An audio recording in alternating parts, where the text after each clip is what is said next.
Welcome to episode 79 of I Thought I Knew How, a podcast about knitting and life and all sorts. I'm your host, Anne Frost, and this episode was recorded on March 21st, 2022. Today we are going to talk about charity knitting, or pay it forward knitting, and crochet, and to some extent, sewing. Let's get started. Okay, welcome everybody. You probably know by now that I majored in religion when I was in college. I think I've mentioned that a few times before, and that I am personally religious, and I'm going to kick off just a bit, talking about that, but not in an attempt to proselytize or anything along those lines, just sharing some of my personal thought processes, and I promise it leads back to knitting. I have always loved the idea of a Sabbath. A day of rest when you set aside your normal tasks and focus on something else. In a highly traditional sense, it would be a day of religious observance and study and focus on God. You set aside your daily work and focus on the work of the Spirit. Boston, Massachusetts has a nickname of Beantown because the Puritans were so work avoidant on their Sabbath that they would get the beans all prepared to cook on Saturday, stick them in a heated brick oven, and then just leave it alone.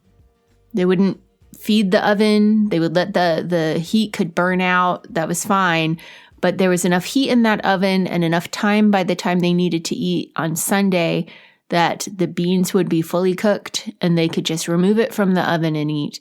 In years past, the avoidance of work on the Sabbath extended to many religious groups, even discouraging fiber crafts on a Sunday or on their Sabbath because they were firmly in the realm of work life at that time. People didn't knit as a hobby. They knit as a household or a professional task to clothe or support their family. Over time, as knitting did become more of a hobby than a work, people began to pick up their needles on a Sunday. We might think of this as a transition that happened ages and ages ago, but I am old enough at 45 to remember being a little surprised when my mother, who had actually started as a hobby knitter but still wouldn't knit on Sundays, decided it would be okay to do a few rows on a Sunday evening. There is so much going on in the world at the moment. I mean, really, there's always something going on. It's kind of how the world works. Allow me to amend. We are being exposed to a lot of hard things going on in the world at the moment, and I feel like that moment has been going on for years. And I know a lot of people are feeling burned out, and I'm feeling burned out. And I find that as I'm trying to work through that burnout, I'm trying to also work on strengthening my Sabbath observance again. I'm not 100% free from work and thoughts about the wider world on my Sabbath, but I am getting better at making it be a day of mental and physical rest. The next component that I want to implement is setting aside my typical knitting projects so that I can use my Sunday knitting time as an opportunity to focus on charity knitting, or as some folks in our online knitting time call it, pay it forward knitting. Wearable items that can go to people who would be happy to receive them. Most of them will go to folks I don't know, who other people have realized to have a need and have organized efforts to meet the need. And then I've heard about their efforts, and I'm going to be knitting to help them meet those needs. I have knit for several groups like this in the past. My first adult-sized sweater was knit for Afghans, which is a charity group sponsored by a Quaker society in San Francisco, who have the ability to transport 100% wool knit items to the people of Afghanistan. It doesn't have to be a knit Afghan, obviously, since I knit a sweater for the group. I was actually able to drop off the sweater on a trip to San Francisco ages ago when I first knit it. And it was a normal office of people working their work amidst massive trash bags full of knits and stacks of knitting everywhere while they waited for their next chance to fill a container up to ship over. Hat Not Hate is another popular group that many people are aware of. I interviewed Shira Blumenthal, the organization's founder, a year ago, and you can find that back in episode 56 of the podcast and hear about the anti-bullying work her group does, using blue donated hats as a visual reminder for the children who receive the anti-bullying assemblies from her group. Every other year in the UK, Innocent Smoothies solicit donations of tiny knit hats that fit on top of their bottles. And the company donates 25 pence for every hat donated to local senior centers there.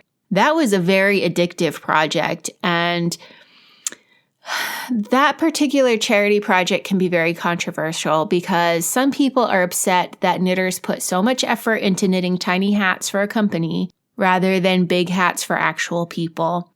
To that, I have a few things to say. First, let's not police how people feel moved to help other people.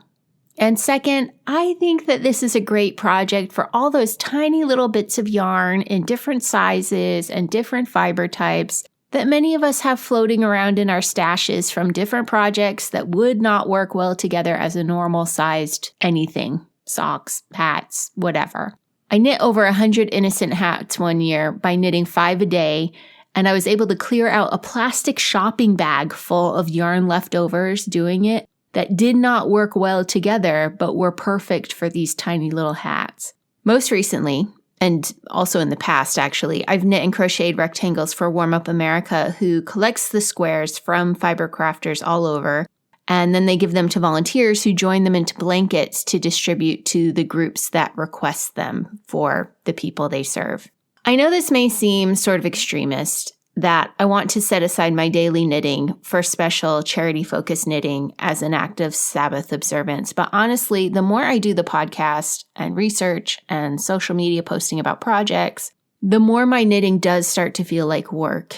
And I'm okay with that. I am A-okay with going at this knitting hobby to the point of it being a type of job. But in so doing, I think it would be nice to have a day when my knitting slips firmly back into the realm of hobby and active service. Many of you do pay it forward knitting and crochet. I'm looking forward to devoting my Sunday knitting to charity projects. I've been thinking about what has worked for me in the past, both as a giver and a receiver, and have been looking for ways to find groups to knit for. After the song, I'm going to share some of those things with you in the hopes that some of them may strike a chord. For now, a song, a love song, like so many songs are. This is I Have 5 Things to Say by Nicholas Rowe. Please enjoy, and I'll see you on the other side. I have 5 things to say, 5 fingers on my hand. Lord knows I can't do much, but baby, I do what I can. Before the day I met you, this world did not exist, nor any other like it, baby, I am sure of this. And whatever I was searching for, it was always you. Now that I have found you, let me tell you what I'll do. I have 5 things to say, 5 coins to give away.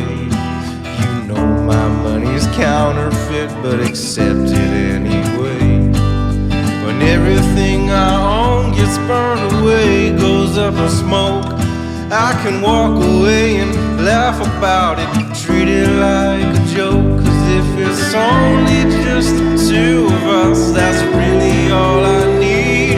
Sometimes I can't remember why I learned to count to 3. Oh, you are the sky that my spirit circles in, the love inside of love. Oh, you are the soil where my life begins again, the love inside of love. Oh,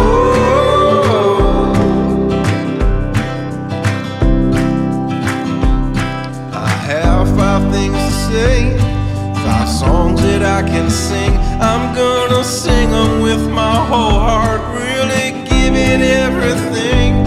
I'm gonna open up this heart and put my soul out on display.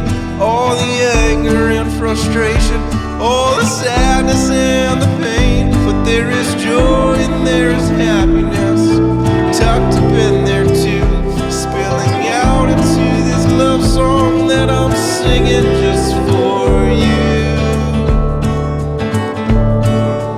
Oh,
Okay, I have a few tips to help you with your pay it forward knitting. And I know a lot of you crochet and sew for charity too. Everything I'm going to talk about can apply to you as well, but in the interest of simplicity, I'm just going to refer to it as charity knitting, and I hope that you'll forgive me. First suggestion is to not just jump in on any charity knitting you hear about. This is for a few reasons. First of all, if you are hearing about a project because it's getting a lot of buzz on the internet, there is a very good chance that they are going to get so many people helping that they will end up with more than they need.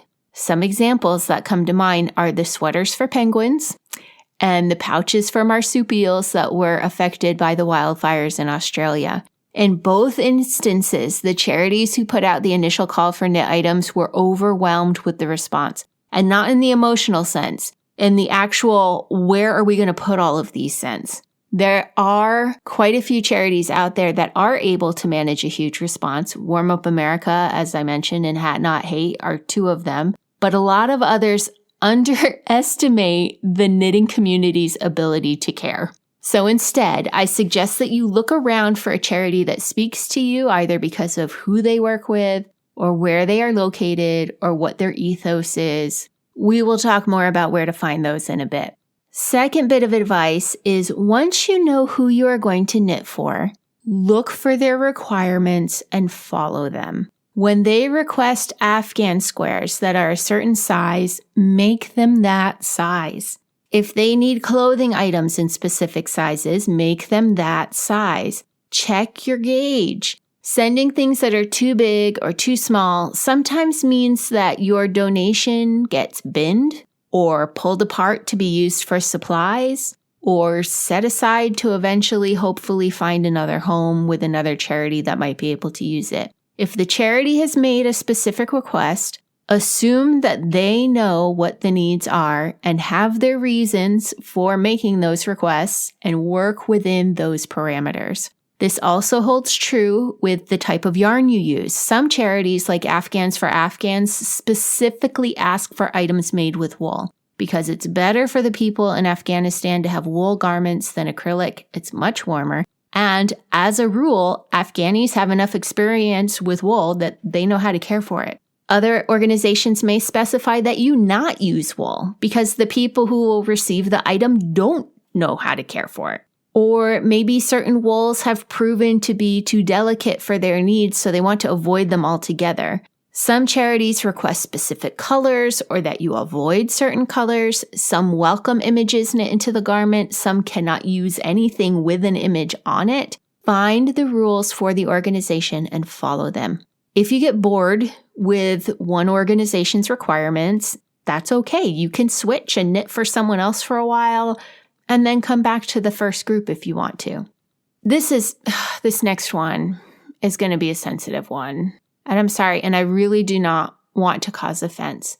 But just because something is being knitted to be donated doesn't mean it should be constructed with whatever hodgepodge of yarns you have. If the charity is looking for clothing, aim to knit something aesthetically pleasing. Charity knitting is not just about sending something warm. It's about sending something that conveys your love and respect for the recipient. So make sure it's something you'd be proud to wear and not just something that is using up your old scrap yarn. That's not to say that you can't use your old scrap yarn as you are producing charity knits. That's fine. But you want to protect the dignity and self-respect of the people who are going to receive the item you're knitting for them. And I've sort of debated whether I wanted to share this story or not. And I guess I'm going to go ahead and do it because I've just mentioned it. When my mother was in hospice care, one day the hospice worker very kindly came in with a donated blanket for my mother. It was honestly the ugliest blanket I have ever seen. And she put this blanket on my mother. And it was 3 or 4 days before my mother passed. And the whole time that blanket was there, all I could think was it was such an unappealing blanket. I let it stay there because I was worried about the feelings of whoever made it. I was worried about the hospice worker who came in and was checking on my mom as she was progressing towards death. And man, I still don't know what I should have done. All I know was that I was looking at this blanket and it just didn't, I'm trying to think a way of saying it. It didn't feel like the person who made it had put care into it. It was not an attractive blanket. And I think about that blanket and I think about the times when I've made charity projects and I've run out of yarn a little short and maybe I've grabbed another small ball that didn't quite coordinate. And I'm guilty of it too. I am guilty of it too. But since that moment when the hospice nurse came in with that blanket and put it on my mother, I have resolved that I will never make anything for charity knitting that I would not proudly give to a family member or wear myself. Consider the humanity of the person you're giving it to. It doesn't matter what situation you're in. You can add to someone's sense of self-respect or you can detract from it. And I don't think that our charity knitting should detract from someone's sense of self-respect. And so I'll just say that. So aim for something that's aesthetically pleasing. There are exceptions to this, I will say. So, for instance, there are some things that you can do as charity knitting where beauty doesn't matter, and it's the perfect place to use up some of that yarn that you have that you just can't make work nicely or beautifully with the yarn that you have. One example I can think of is creating mats for the animal shelters. They often need mats to go in with the animals in their cages to help them have somewhere safe and comfortable to sit. And that's a perfect use for the yarn that was given to you that someone bought in the 70s and is neither soft nor lovely. Make that up into some mats and donate it to the animal shelter, or find another way that you can use it. That's fine. I really want to encourage you to, again, to think of the recipient as a brother or sister that you are conveying your love for, and try and make your charity knitting line up with that. There are ways to find free and inexpensive yarn to do your charity knitting with. You don't have to go bankrupt as you're doing your charity knitting. Put some feelers out in a community Facebook group. Ask at the library if they'd let you put a flyer or notice on a bulletin board. Let folks know you are specifically looking for donations of yarn for your charity knitting or fabric if you're a sewer.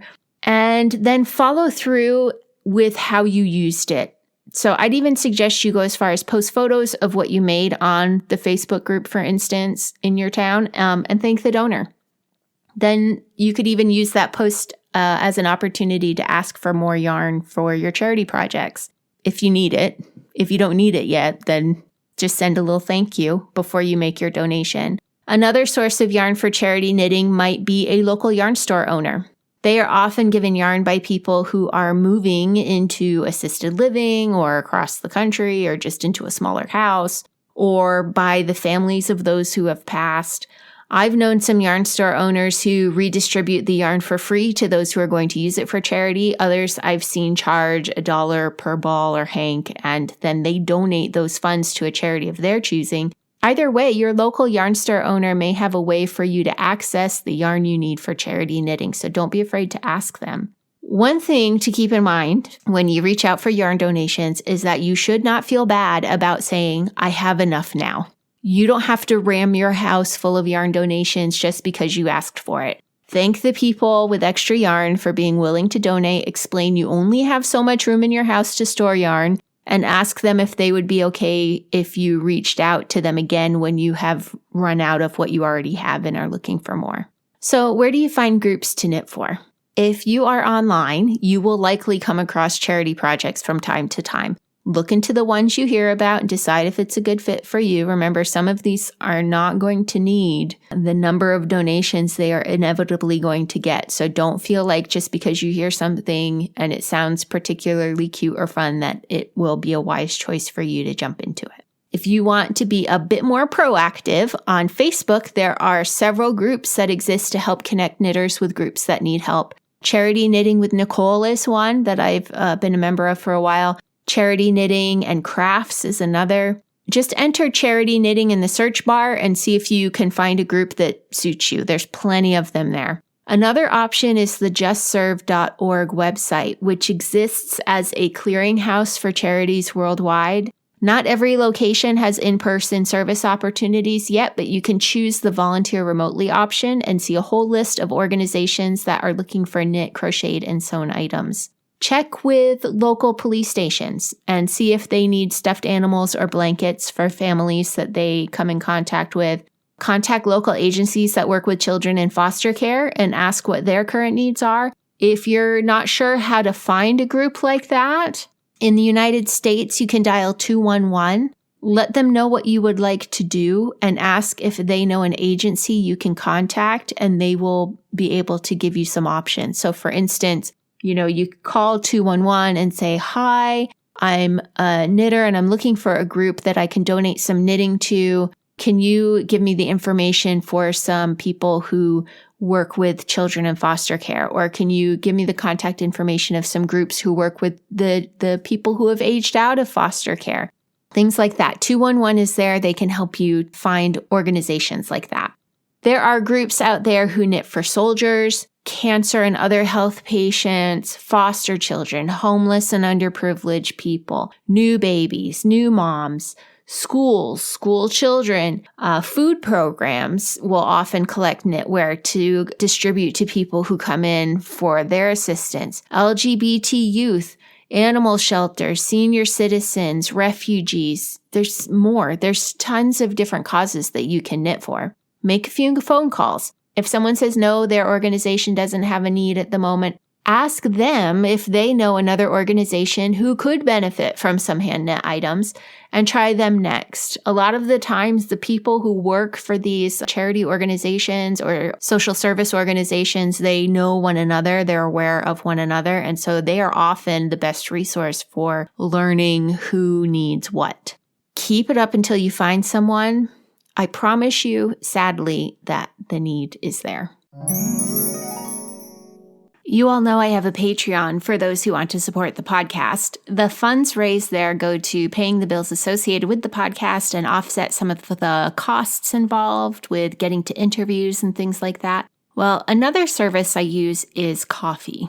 I put right on the page at ko-fi.com/I-thought-I-knew-how that the funds raised through that service will be treated as a little thank you to me that I can use as I see fit. The default amount is $3, but folks can alter that to be more or less, and I use the funds from there to usually pick up something I've been eyeing for a while but haven't been able to bring myself to buy. Or more often than not, it sits in my PayPal account and eventually I buy a pattern that I've been looking at for a while. I don't talk about the coffee account very often because it feels, a little self-absorbed or something. But this last week, someone sent me a very generous gift through coffee, and I thought for a few days about how I wanted to spend it. I finally decided that it was time to visit Knit New Haven again. I had been in the past and had come home with some red Clinton Hill Cashmere DK and had been wishing for a second color to work with it. So the coffee funds went to getting that second color, and it gave me the excuse to visit Knit New Haven, which is always time well spent. While I was there, I ended up spending my Christmas money from my father too. Am I the only one out there whose dad gives them just cash for Christmas? It ends up sitting in my wallet for months before I finally see something I want to spend it on. But I saw some owl from Quince & Co. and I couldn't resist it. So I got 3 hanks of that as well. And then as we were checking out, Linda told us exactly where to go for the best pizza in New Haven. And she was absolutely right.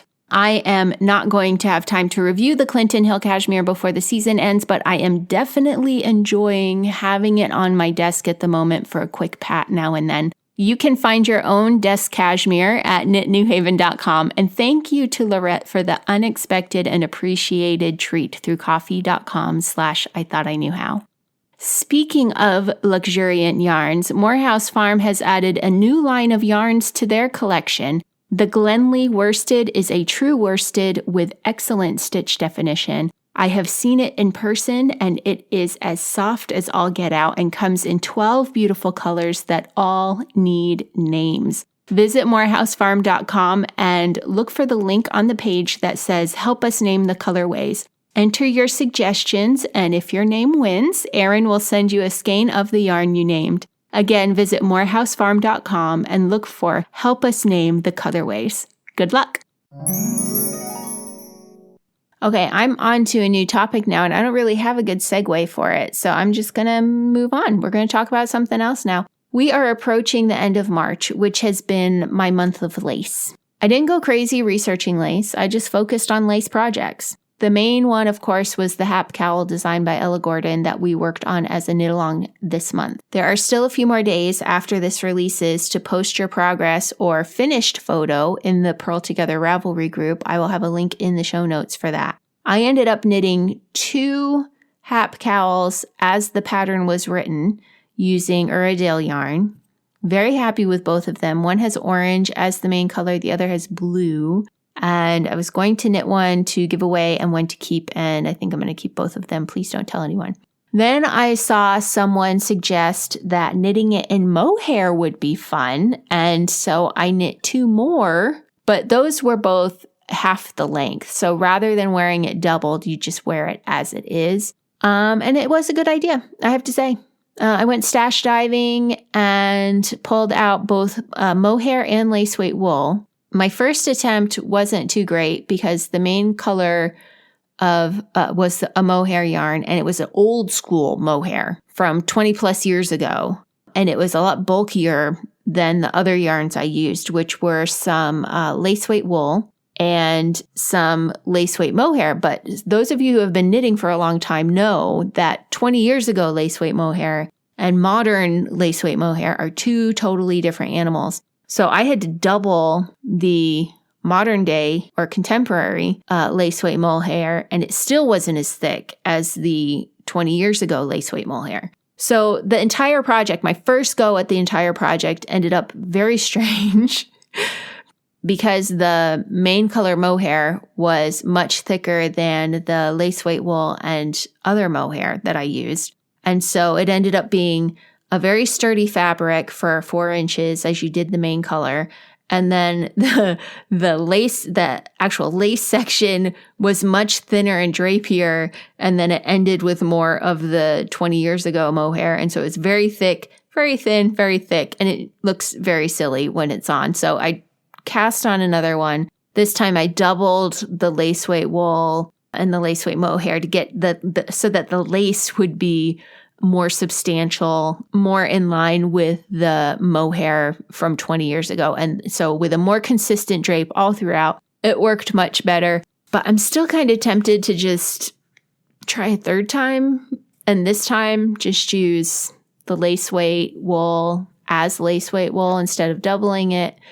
And maybe pick up another hank of modern mohair in a different color. Because I think it would be really nice as a very drapey mohair cowl. So thank you to whoever it was who spoke up about using mohair. I'm still playing with it. I hope yours turned out well. The other item I'm working on is the Brough shawl knit in Donna Smith's Langsoond Yarn. It's a Shetland yarn made from her flock. The V-shaped shawl is knit in DK with a leaf border up the outer sides of the V and a panel of cat's paw up the middle. It's a hugely addictive knit. It's working up really quickly because it's DK. And I'm setting aside pretty much everything else so I can just work on it. When it's done, it should have a 6-foot wingspan and be a lovely warm shawl that I hope to be able to wear a bit before it gets too warm. I just love saying that. I want to wear this before it gets too warm because you know why? It means it's spring. So happy it's finally spring where I live. Oh my gosh.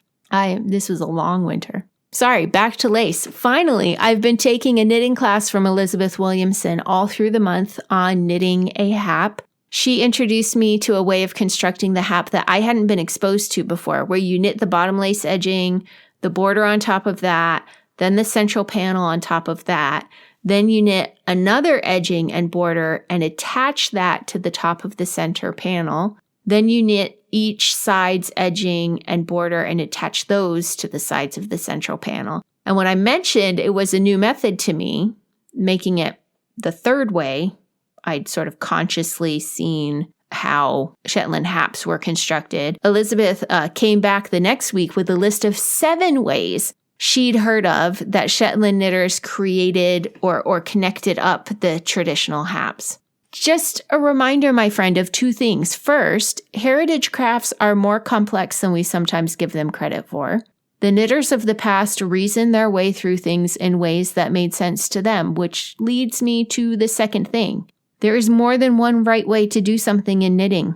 Don't let certain teachers scold you for doing something differently than they do, for not positioning your finger in just the right way, or for not wrapping the yarn the exact way that they do. If you get the right fabric in the end, you are fine. Squashing variation leads to stagnation. Don't buy into it. We can preserve traditional methods and experiment to find new methods all at the same time. It's funny how that works. There's room for everyone in knitting.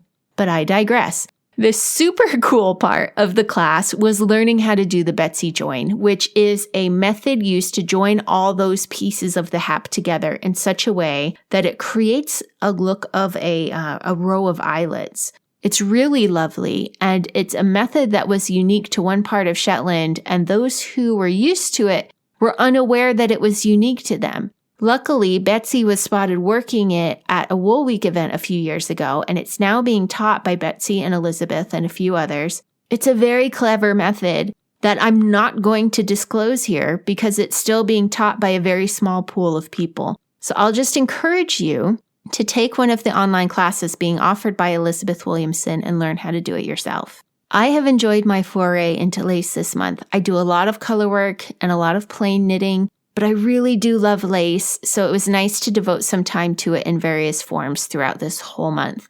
If you decided to spend a month on a technique you love but don't knit often enough, which would it be? I'm honestly curious. Leave me a comment where you're listening to this or send me an email. I really do want to know. For now, though, I think I've nattered on enough. Let's start to wrap things up. Hold on for a couple of important announcements in the sign-off today. In the meantime, here is a song for you to encourage you to get out there and live your life again. Stay safe as you need to, but let's live, my friends. This is Die Living by Ben Bostick. Back in a moment. Some folks measure their success by the labels in their suits. Some folks let their family ties choke them like a noose. But not me, my friend. No, not me, my friend. No, no, not me. Not me. We all got to die, and when it's my time, I'm gonna die living. Die living. So give me wings in a guitar case. Show me to the stage. Let me loose and I will play, I will. But hold me back or tie me down. Trap me under a golden crown and watch me blow this nothing town. I will die living. Die living.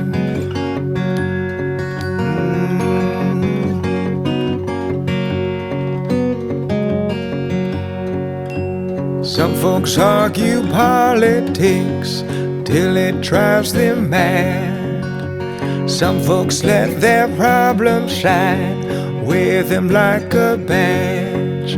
But not me, my friend. No, not me, my friend. No, no, not me. Not me. We all got to die, and when it's my time, I'm gonna die living. Die living. So put me on a jet airplane and take me to a foreign place and fall in love with a stranger's face. I will. Show me something I ain't seen. take me someplace I ain't been. I got my music and my old 6-string, and I will die living, die living, die living.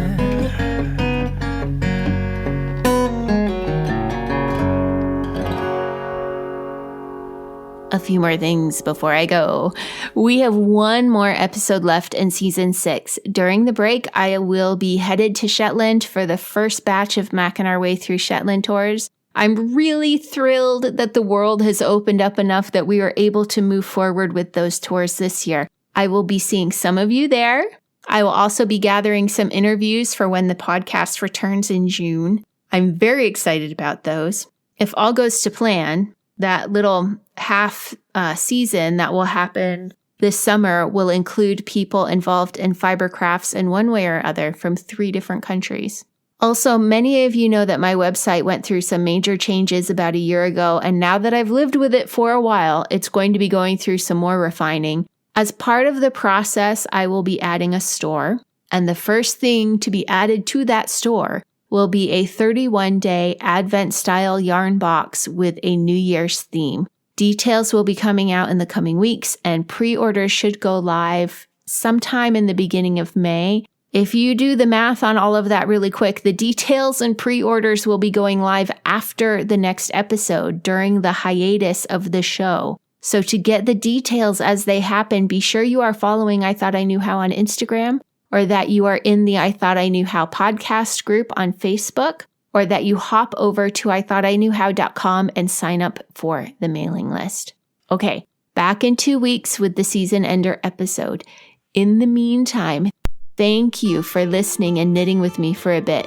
If you'd like to support the show, please visit patreon.com/IThoughtIKnewHow to make a monthly pledge. You may also consider making a purchase from one of our sponsors by visiting the website IThoughtIKnewHow.com and clicking the link at the top that says Be a Booster. While you are on the site, you can also find the show notes for each episode. Thank you ever so much to my patrons, to Knit New Haven, and to Morehouse Farm for sponsoring the podcast. Find me on my social media accounts as I Thought I Knew How, except on Twitter, where it's just Thought I Knew How. The groups on various platforms are all called I Thought I Knew How Podcast. Until next time, may you be blessed with stitches that never drop, yarn without joins, and plenty of time to knit.